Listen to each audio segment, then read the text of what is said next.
CLP ಸಭೆಗೆ ST Somashekar Hebbar ಭೇಟಿ ನೀಡಿರುವ ವಿಚಾರಕ್ಕೆ ಸಂಬಂಧಪಟ್ಟಂತೆ ಅವರು ಊಟಕ್ಕೆ ಕರೆದಿದ್ದು ಅದೇ ಕಾರಣಕ್ಕಾಗಿ ನಾವು ಊಟಕ್ಕೆ ಹೋಗಿದ್ವಿ ಅಂತ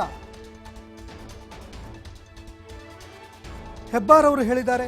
ಯಾವುದೇ ರೀತಿಯ ಶಿಸ್ತು ಉಲ್ಲಂಘನೆ ಮಾಡಿಲ್ಲ, ಅವರನ್ನ ಕರೆದು ಮಾತನಾಡ್ತೀನಿ ಅಂತ ವಿಪಕ್ಷ ನಾಯಕ ಆರ್ ಅಶೋಕ್ ಅವರು ಹೇಳಿದ್ದಾರೆ. ಇನ್ನು ಪಕ್ಷ ಬಿಡ್ತಾರೆ ಎಂಬ ಚರ್ಚೆ ಕಳೆದ 3 ತಿಂಗಳಿನಿಂದ ನಡೀತಾ ಇದೆ. ಏನೇ ಇದ್ರೂ ಅವರ ಜೊತೆಯಲ್ಲಿ ಮಾತುಕತೆಯನ್ನು ನಡೆಸ್ತೀನಿ ಅಂತ ವಿಪಕ್ಷ ನಾಯಕ ಆರ್ ಅಶೋಕ್ ಹೇಳಿದ್ದಾರೆ. ಊಟಕ್ಕೆ ಕರೆದಿದ್ರು ಹೋಗಿದ್ದೀನಿ ಅಂತ ನನ್ನ ಹತ್ರ ಹೇಳಿದ್ದಾರೆ.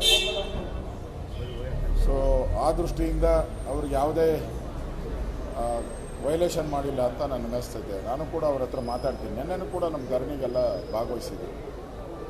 ಸೊ ಇಲ್ಲಿ ಅಧಿವೇಶನ ನಡೆಯುವಂಥ ಸಂದರ್ಭದಲ್ಲಿ ಬೇರೆ ಬೇರೆಯವ್ರು ಕರೆದಿರಬೇಕು, ಹೋಗಿರ್ತಾರೆ. ಆದರೂ ಕೂಡ ಅವ್ರನ್ನ ಕರೆದು ಮಾತಾಡ್ತೀನಿ.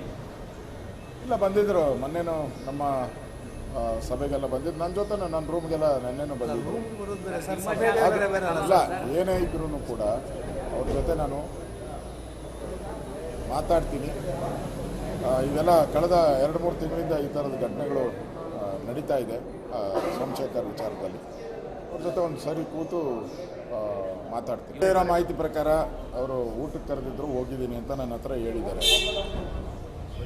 ಸೊ ಆದರೂ